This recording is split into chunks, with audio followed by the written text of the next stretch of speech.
തൊഴിൽ തേടി മലയാളികളടക്കം അന്യദേശങ്ങളിലേക്ക് ചേക്കേറുമ്പോഴാണ് ഈയൊരു കാഴ്ച. തമിഴ്നാട്ടിൽ നിന്നെത്തി വർഷങ്ങളായി തലമുറകളായി കേരളത്തിലെ പ്രകൃതി വിഭവങ്ങളെയും പ്രകൃതിദത്ത വസ്തുക്കളെയും പ്രയോജനപ്പെടുത്തി തലമുറകളായി കുടുംബം പോറ്റുന്നവരുടെ ഒരു പിന്മുറക്കാരനാണ് ഈ കുടുംബം. കേരളത്തിൽ സാധാരണമായി ലഭിക്കുന്ന മുളയും ഈറ്റയും ഉപയോഗിച്ച് കൊട്ടയും വട്ടിയും ഉണ്ടാക്കി വിറ്റഴിച്ചാണ് ഈ കുടുംബം ഉപജീവന മാർഗം കണ്ടെത്തുന്നത്. കേരളത്തിൽ ഇത്തരത്തിലേറെ സാധ്യതകൾ ഉണ്ടെങ്കിലും ഇതൊന്നും പ്രയോജനപ്പെടുത്താൻ കേരളീയർക്ക് കഴിയുന്നില്ല എന്നുള്ള വലിയൊരു തിരിച്ചറിവാണ് ഈ കുടുംബം സമ്മാനിക്കുന്നത്. വർഷങ്ങളായി തമിഴ്നാട്ടിൽ നിന്നെത്തിയവരാണ് ഈ കുടുംബം. ഇവരുടെ പ്രവർത്തനങ്ങളെ കുറിച്ച് ഇവർ തന്നെ വിശദീകരിക്കുന്നത് ഇങ്ങനെ.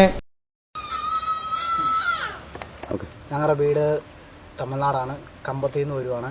ഞങ്ങൾ സ്ഥിരമായിട്ട് കൊട്ടയിടുന്നത് മൂന്നോറ്റ അടുത്ത് കാഞ്ഞാറാണ്. ഞങ്ങൾക്ക് കച്ചവടമൊക്കെ കുറവാണ്.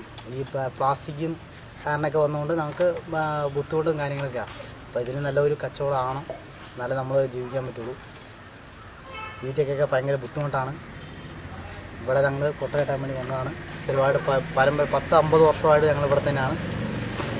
അച്ഛനും അമ്മച്ചിയൊക്കെ ഇവിടെ ചെറുപ്പം തൊട്ടേ ഇവിടെ ഉള്ളതാണ്. കഷ്ടപ്പാടാണ്. നല്ല വിൽപ്പനയായിട്ട് നമുക്ക് വിൽപ്പന ആക്കി തരണം ആണ് ഞങ്ങളുടെ സത്യം.